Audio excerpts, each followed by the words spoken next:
Hello, it is Friday, March 13th, 2026, and today is the 24th day of Lent. I am at my parents' house in Enid. Drove here for my birthday to just spend a couple days with my family for my 37th birthday. Went and ate hideaway pizza last night with my parents and grandparents, and sat there for quite a while. And yeah, this morning I got up and did my hour contemplative prayer, and I did not bring my meditation mat, and so I had to sit in a chair, and I actually sat in my mom's chair in the living room and like kind of crisscross lotus position in the chair, which I thought was going to kill me to do an hour, but it actually wasn't bad. But also, whenever I was a few months into my new meditative journey, coming from Portland, where it started, moved back to Oklahoma the very end of February 2020. It's the last couple days of February, and whenever we moved here, we came to my parents' house with the intention of over like a couple weekends going to Tulsa, finding an apartment, and then once we found an apartment, have our belongings shipped here, because they were in the moving company kind of had like a central storage facility in Vegas or something like that, so they were there until we found a spot, and then they would deliver them. And that was the intention. But then within, the world shut down because of the COVID pandemic. On March 11th, my birthday 2020. So what is that? What birthday was that? 31st birthday, I guess.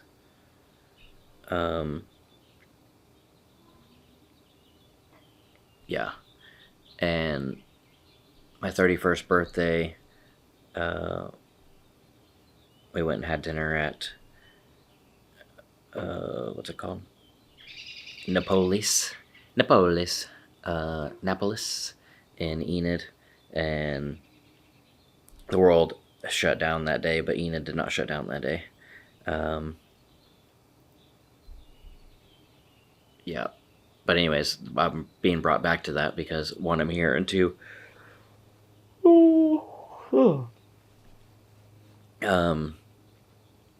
whenever, I was stuck here for 3 months, and I meditated in that chair that I did this morning every day for at least an hour. I mean, it was longer than an hour for most days. Yeah, because that was my heavy monk season. The pandemic gave me the opportunity to extend what I had started in Portland and go even deeper into it, because with the pandemic shutdown, there was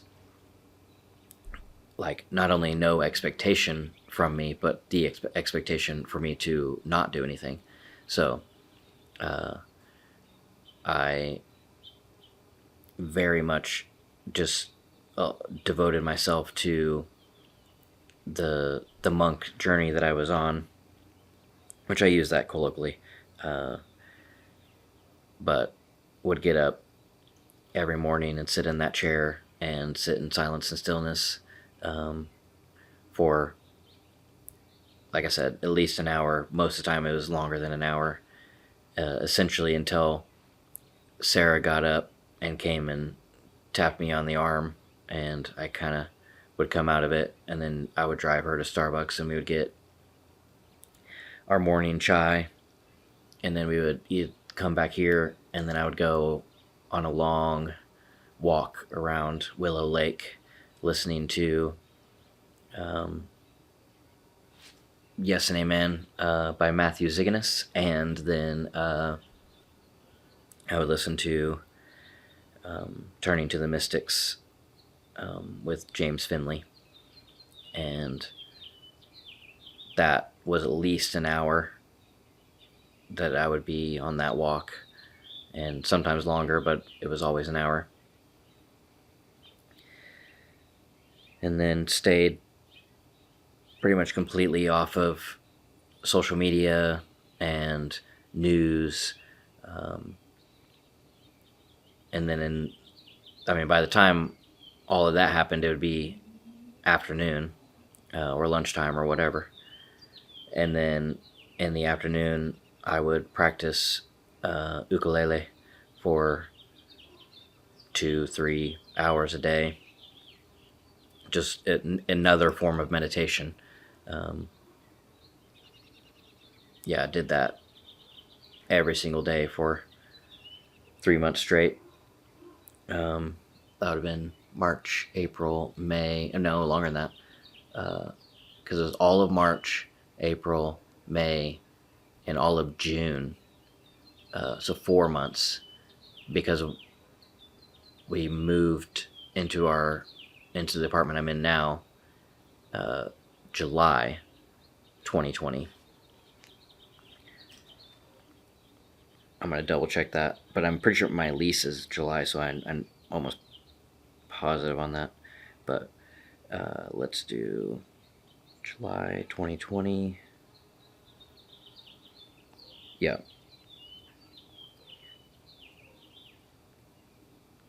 I am sure I have a moving photo. Yep, right there. Yep, July 3rd. So, yeah, we were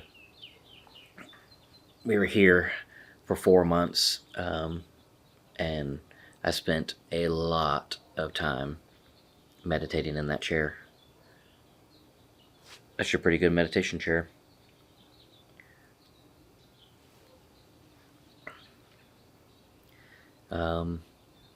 But this morning's meditation was good. I was mostly, I would say, like lost in kind of some thought worlds, thinking about the future and kind of building future projects or conversations, but then also in the like meditative breath space as well. I think I've talked about this before, but it's like I think that it's like both of those are valuable. It's like I think that there's a lot of good that comes out of the getting lost in thought, and then coming back, and I think that's part of the space for me, part of my artist self, and it's not to quantify like, oh, there was X amount of time spent on breath prayer, and the more time spent in breath prayer, the more successful the meditation. I don't really see it that way, but sat through the meditation until the alarm went off, and I wasn't like counting down at time, and it was fruitful. And then went to Starbucks and journaled for a few pages, and then came back here and looked for my family's home movies, the little tapes and VHS tapes that I transferred a while ago, like 2017. I transferred them, but I wanted to find them. One, to just take them and put them in my physical archive, and two, there's a couple things that were transferred that have some quality issues, and I just wanted to see if potentially if that was like because the tape is that bad, or if maybe I can get a better transfer of it. But anyways, I was looking for those, could not find them. I think there's some potential that I have the little tapes at home, and I just didn't look in the spot where they were, and now, and like racking my brain, like I think they could potentially be in this like white cube that I have in the closet. So there's potential I have all the little tapes, but I definitely don't have the VHS tapes, and those have to be here somewhere. Also, I want to find my little Sony Handycam, because I know in order to transfer the little mini DV tapes, I needed a little mini DV camera to do it. So I know that it had to have been around. And if I had it in 2017 to transfer the stuff, then it would still be around. We didn't sell it then. I would have sold it long before then, if it was sold. So I was thinking about that today because I was just looking for the stuff.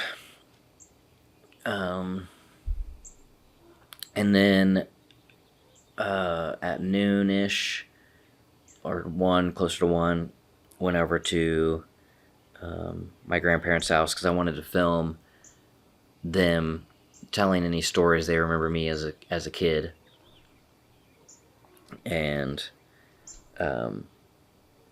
yeah, we were there till 4:30 and filmed almost the entire time. They didn't remember as much as I would hope, as far as like stories that I didn't remember, or stories they haven't told me before, or just try to get as much captured as possible. But it's been 32 years. She watched me for the first 5 years of my life almost every single day, but basically that's the memory she has, is that she did that, and did flashcards with me, and a few things she remembers because she specifically has artifacts for those memories, like this wooden cross that I made, this name plate that I carved my grandpa's name into. She has the flashcards. She has a book she read me. Yeah, almost all of them. Those memories were tied to something that she has to remind her of that. That and me loving tomatoes and calling them moedos whenever I was a kid, which is a funny thing. All my family talks about that. Like my mom remembers that, Treva remembers that, my aunt, and my grandparents talk about it. That whenever I was a kid, I just loved tomatoes, and I would call them moedos, and she had a tomato vine or plant or whatever in the back. Then I would go back there and just eat them right off the tree, and then she would have tomatoes in the refrigerator, and I would just get in there and eat the tomatoes, which is funny that I loved them so much as a kid that everybody remembers it. But I don't remember that, and I genuinely am disgusted by tomatoes. I never remember liking tomatoes. One of the earliest memories I can tell you about me hating tomatoes is whenever I was in youth group. Youth groups do just funny, wild games. And one of the games that we did when I was this like eating competition where there was multiple. There's like four of us competing against each other, and in the competition, had to eat a jar of baby food, had to eat a can of sardines, and then had to eat a whole tomato. I made it through the baby food and all the sardines. I took one bite of the tomato and just spit it into the trash can. Couldn't do it. I could not eat the tomato. It was just so disgusting. And I'm. I mean, I could if I could maybe power through a tomato now, like where I could not love it at all, but just power through for a game or something if I really wanted to win it. But like just the taste of tomatoes is so bad to me. That it's so funny that I loved them as a kid because like I know your taste buds change, and the memory of youth group would have been after puberty, so I mean lots of change happens then. But I also know that I didn't like tomatoes. Like going into that game, I knew I didn't like tomatoes. But yeah, I try even now of like if tomatoes are in something or on something, I try to just eat it and eat as much of it as I can, just to like maybe I can shift my because I would rather like everything than to not like anything. And so there's very few things that I just really don't like, and I mean tomatoes would be at the top of that list. And actually, I am experimenting with Claude, switching from ChatGPT to Claude, or I'm just experimenting with just using it in general. And it gave me a prompt to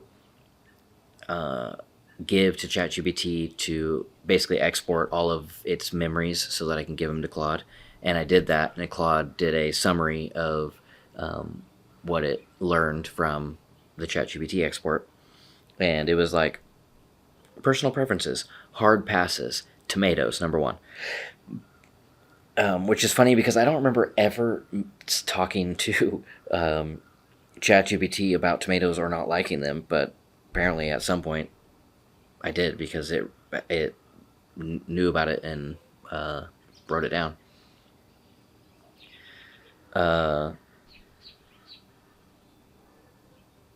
Yeah, but I try to if they're in or on something, try to like eat some of it. I used to really not be able to do pico, but now I can do pico, and I'll try to eat it. Like anything that is really close to a raw tomato, like a really fresh pico de gallo, I will purposefully eat it because even though it's like it's very very close to the tomato taste, but it's has enough other things that I can enjoy it, and so I'll choose to enjoy it. And I don't know, just trying to shift my lean into things that I don't like, so that I can like more things. But anyways, enough tomato talk. They talked about that. Remember that. And then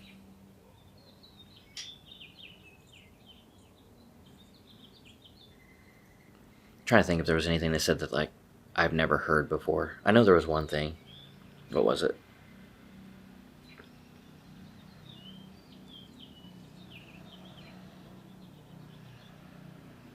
Yeah, it's not coming to me. It's all on video, but and then I filmed them like specifically talking or trying to remember things about me for like probably close to an hour and a half, and then I just kind of put that camera away, but left another one recording just kind of the whole scene, and still had their mics on, and so they still told other stories and other memories, and just kind of captured the whole scene for the archive. And not everybody's gonna be around forever, and just get it all captured.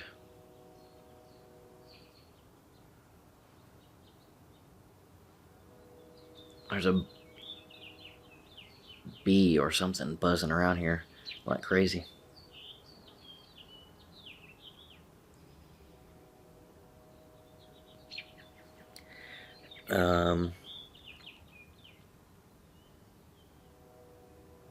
There's micro wrestling happening tonight at Scooters, and it's a little people's professional wrestling federation, and sound like a fun thing to do. I don't know if nobody else wants to go, so it'd just be me and my dad, which that's fun. But also I don't know if I have the energy for it, but also for the story, it may be just worth it, just for the story. It's like, that's a much better story, than I was tired and I stayed at home and went to bed. So that's probably enough motivation for me to go, at least for a little bit. I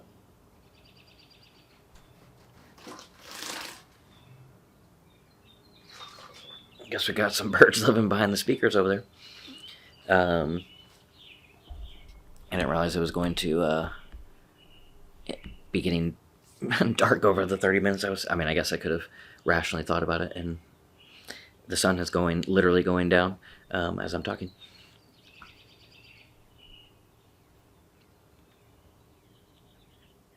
Yeah, and then after that we all went to dinner at Texas Roadhouse, and I had steak and shrimp and baked potato. It was good. Very good.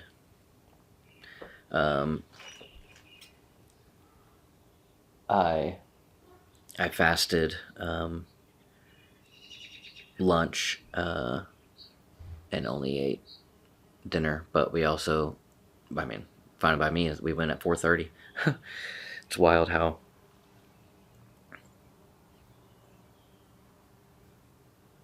my Enid eats early and my parents eat early. It's like they're definitely eating dinner by 5:30, but since I didn't eat lunch, I was fine with going at 4:30.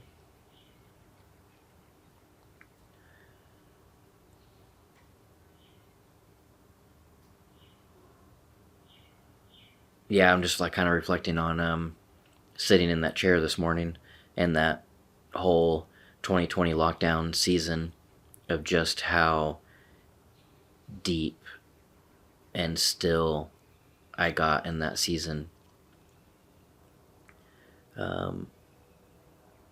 I was like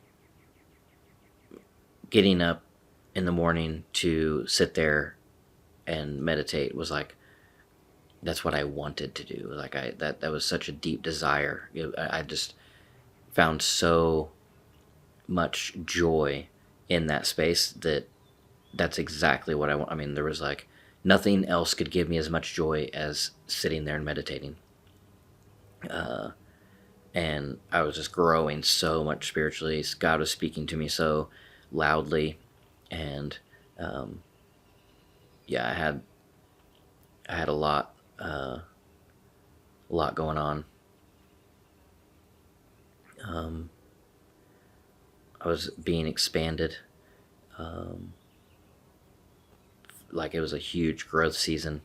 I was like sprinting up the next rung of the spiral.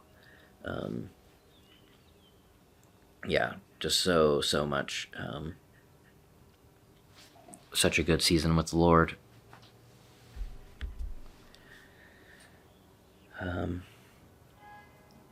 I should just put this on auto ISO and I don't think about it, but oh well, we're here. Uh,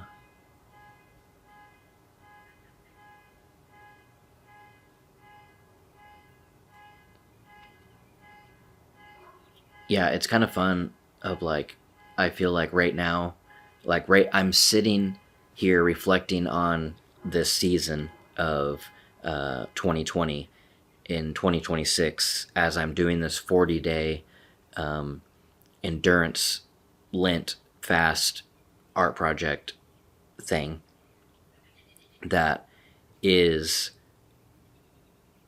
me in part getting back to the season that I'm reflecting on right now that I had in Enid in those uh, in that 4 months and the preceding months and I mean even the months when we got to Tulsa that continued. I didn't get a job until December, so it was it was a little over a year of no like sabbatical, no job, focusing so much on contemplative prayer and reading. Oh yeah, I guess I didn't. That's one thing. I was like, I knew there was something that I was missing. Um, in my before I did the music, that was another thing. There was like my hours of meditation, and then there was also hours of reading as well as the walk. And I think the order was meditate, get tea, walk for it was at least an hour, hour and a half, and then read. And I would read at least a chapter of nonfiction, at least a chapter of fiction, and a poem or more. I would read some poetry. And where the camera is right now, I would hang a hammock right here and read in the hammock a lot of times, or be reading in this chair, or the couch is right here. I spent a lot of time outside. I was outside as much as possible. Um, yeah. So it's, I mean, just thinking about, being 6 years later and this yes and amen life is like um, still my number one pursuit, to the degree that I'm tattooed it on my knuckles. And I'm curious about what the heck this bee, like why it's hanging out in this covered area. It's flown out and come back in, so it knows it's not like stuck. But it is so loud.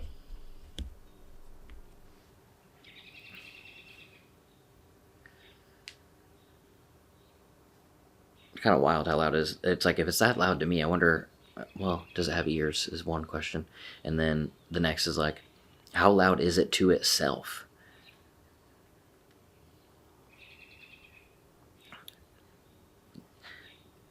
Question for ChatGPT, I guess, or Claude. I think they're pretty similar. I asked them both the same question today, and they gave very similar answers. But I'm liking Claude's contextual responses more right now. It seems to be better at the projects that I'm working on. Um, so we'll see which one I keep in the long run, but kind of working with both right now. Um, yep. And then after Texas Roadhouse, came back here, sat with my family for a little bit. My mom and sister, they went to go see Olivia, Nick's new baby. And then after they left, I came out here to do this video. So this has been Friday, March 13th, 2026. And I believe, yeah, I definitely will. I'll be back in Tulsa for tomorrow. So, see you tomorrow.